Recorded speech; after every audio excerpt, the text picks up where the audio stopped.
ಆತ್ಮೀಯ ಫೀಬಾ ಕೇಳುಗರೆಲ್ಲರಿಗೆ ಮುಂಜಾನೆಯ ಶುಭ ವಂದನೆಗಳು. ದೇವರು ಈ ದಿನವನ್ನ ನಿಮ್ಮ ಪ್ರಯತ್ನಗಳಲ್ಲಿ ಆಶೀರ್ವಾದ ಮಾಡಲಿ ಎಂಬುದಾಗಿ ಹಾರೈಸ್ತೇನೆ, ಪ್ರಾರ್ಥಿಸ್ತೇನೆ. ಈ ದಿನಕ್ಕೆ ನೇಮಕವಾದ ದೇವರ ವಾಕ್ಯದ ಭಾಗವನ್ನ ಕೇಳಿಸಿಕೊಳ್ಳೋಣ.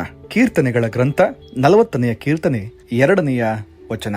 ನನ್ನನ್ನು ನಾಶನದ ಗುಂಡಿಯೊಳಗಿಂದ ಎತ್ತಿದನು, ಕೆಸರಿನೊಳಗಿಂದ ನನ್ನನ್ನ ತೆಗೆದು ಬಂಡೆಯ ಮೇಲೆ ನಿಲ್ಲಿಸಿ ನಾನು ದೃಢವಾಗಿ ಹೆಜ್ಜೆ ಇಡುವಂತೆ ಮಾಡಿದನು ಎಂಬುದೇ. ಕರ್ತನ ಆಶೀರ್ವಾದ ಪಾತ್ರರೇ, ದೇವರ ದಯೆ ನೆರಳಿನಂತೆ ನಮ್ಮನ್ನ ಸದಾಕಾಲಕ್ಕೂ ನಡೆಸುವಂಥದ್ದು. ಮನುಷ್ಯರು ಪ್ರತಿನಿತ್ಯ ದೇವರ ಮಾರ್ಗದಲ್ಲಿ ನಡೀಲಿಕ್ಕಾಗುವ ಹಾಗೆ ದೇವರು ತನ್ನ ಆತ್ಮನ ಮೂಲಕ ನಮ್ಮನ್ನ ಕಾವಲಾಗಿ ಕಾಪಾಡುತ್ತಾನೆ. ಈ ವಾಕ್ಯ ನಮ್ಮನ್ನು ಕರ್ತನ ಹಸ್ತ ಪರಿಪಾಲನೆಯಲ್ಲಿ ಸೇರಿಕೊಳ್ಳುವಂತೆ ಪ್ರೇರೇಪಣೆ ಮಾಡುವಂತದ್ದಾಗಿದೆ.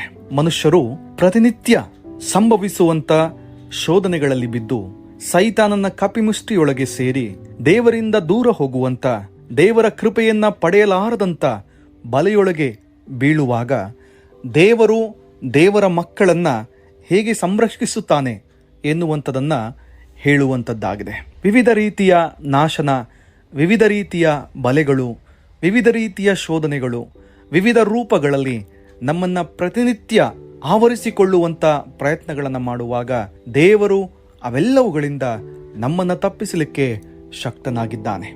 ಪ್ರಿಯರೇ, ನಮ್ಮ ಜಂಜಾಟ, ನಮ್ಮ ಸಂದಿಗ್ಧತೆ, ನಮ್ಮ ಹೋರಾಟಗಳು, ಪ್ರತಿನಿತ್ಯ ನಾವು ಅಂದುಕೊಳ್ಳುವಂತ ವಿಷಯಗಳು ತಲೆ ಕೆಳಗಾಗುವಾಗ, ನಾವು ನಮ್ಮ ಲೆಕ್ಕಾಚಾರಗಳು ನಡೆಯದೇ ಇರುವಾಗ ದೇವರ ಬಳಿಗೆ ಬರುವಾಗ ಕರ್ತನು ನಮಗೆ ಆಶ್ರಯದುರ್ಗವಾಗಿದ್ದಾನೆ. ನಮ್ಮ ಪರಿಸ್ಥಿತಿಗಳು ಏನೇ ಆಗಿದ್ರು ದೇವರು ಮತ್ತೆ ನಮ್ಮನ್ನ ಚೈತನ್ಯದ ಆತ್ಮದಿಂದ ಮುಟ್ಟಲಿಕ್ಕೆ ಶಕ್ತನಾಗಿದ್ದಾನೆ. ಹಾಗಾಗಿ ಈ ಸಮಯದಲ್ಲಿ ದೇವರ ವಾಕ್ಯ ಹೇಳುವಂತ ಸಂಗತಿಯನ್ನ ನಾವು ಜ್ಞಾನಪೂರ್ವಕವಾಗಿ ಸ್ವೀಕಾರ ಮಾಡೋಣ. ನಮ್ಮ ಪ್ರತಿಯೊಂದೊಂದು ಸ್ಥಿತಿಗತಿಗಳಲ್ಲಿ, ನಮ್ಮ ಪ್ರತಿಯೊಂದೊಂದು ಸಂದರ್ಭಗಳಲ್ಲಿ ದೇವರು ನಮ್ಮನ್ನ ಕೈ ಹಿಡಿಯುತ್ತಾನೆ. ಮಾತ್ರವಲ್ಲ, ನಮಗೆ ಹೊಸ ದಾರಿಯನ್ನ, ಹೊಸ ಮಾರ್ಗವನ್ನ, ಹೊಸ ಜೀವನವನ್ನ ಕಲ್ಪಿಸಿ ತನ್ನ ಮಹಿಮೆಗಾಗಿ ನಮ್ಮನ್ನ ನೆರವೇರಿಸಿಕೊಳ್ಳುವಂತವನಾಗಿದ್ದಾನೆ. ಪ್ರಿಯರೇ, ಸೋತಿರುವ ಅನುಭವಗಳಿದೆಯಾ? ಕಳೆದುಕೊಂಡಿರುವಂತ ಘಟನೆಗಳು ಆಗಿದೆಯಾ? ಕುಗ್ಗಿ ಹೋಗಿರುವಂತ ಪರಿಸ್ಥಿತಿಗಳಲ್ಲಿ ಇದ್ದೀರಾ? ಹೆದರಬೇಡಿರಿ. ದೇವರ ವಾಕ್ಯ ಮುಂಜಾನೆಯ ಬಲವಾಗಿ ನಿಮ್ಮೊಟ್ಟಿಗೆ ಮಾತಾಡುತ್ತದೆ. ದೇವರು ನಿಮ್ಮನ್ನ ನಾಶನದ ಗುಂಡಿಯೊಳಗಿಂದ ಎತ್ತುವವನಾಗಿದ್ದಾನೆ. ನಿಮ್ಮನ್ನ ಬಂಡೆಯ ಮೇಲೆ ಸ್ಥಿರವಾಗಿ ನಿಲ್ಲಿಸುವಂತೆ ಮಾಡುವನಾಗಿದ್ದಾನೆ. ಹೊಸ ಜೀವಿತವನ್ನ, ಹೊಸ ಬದುಕನ್ನ ಕಟ್ಟಿಕೊಡುವಂತವನಾಗಿದ್ದಾನೆ. ದೇವರನ್ನ ಆಶ್ರಯ ಮಾಡಿಕೊಳ್ಳುವಂತವರಿಗೆ ಇಕ್ಕಟ್ಟಿನ ದಿನದಲ್ಲಿ ದೇವರು ತಾನೇ ಆಶ್ರಯದುರ್ಗವಾಗಿದ್ದಾನೆ. ಕರ್ತನ ವಾಕ್ಯಗಳ ಮೂಲಕವಾಗಿ ಬಲಪಡಿಸುತ್ತಾನೆ. ನೂತನವಾದ ಜೀವಿತದಲ್ಲಿ ನೆಲೆಗೊಳಿಸುವಂತ ದೇವರು ನಮ್ಮನ್ನು ತನ್ನ ಆತ್ಮನ ಮೂಲಕವಾಗಿ ಮುನ್ನಡೆಸಿ ಕಾಯ್ದು ಕಾಪಾಡುವಂತವನಾಗಿದ್ದಾನೆ. ಹಾಗಾಗಿ ನಿರಾಶೆ ಬೇಡ.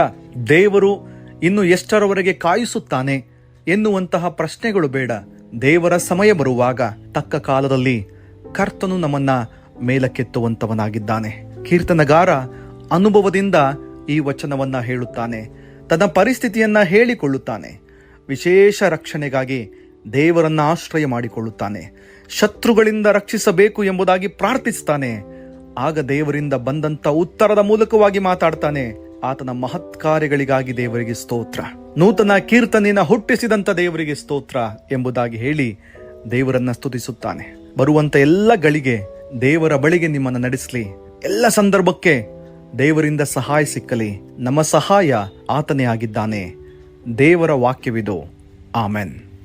ಈ ಕಾರ್ಯಕ್ರಮದ ಬಗ್ಗೆ ನಿಮ್ಮ ಅಭಿಪ್ರಾಯ, ಸಲಹೆಗಳು ಹಾಗೂ ಯಾವುದೇ ಪ್ರಾರ್ಥನಾ ಮನವಿಗಳಿದ್ದಲ್ಲಿ ನಮ್ಮ ದೂರವಾಣಿ ಸಂಖ್ಯೆಗೆ ನೀವು ಕರೆ ಮಾಡಬಹುದು.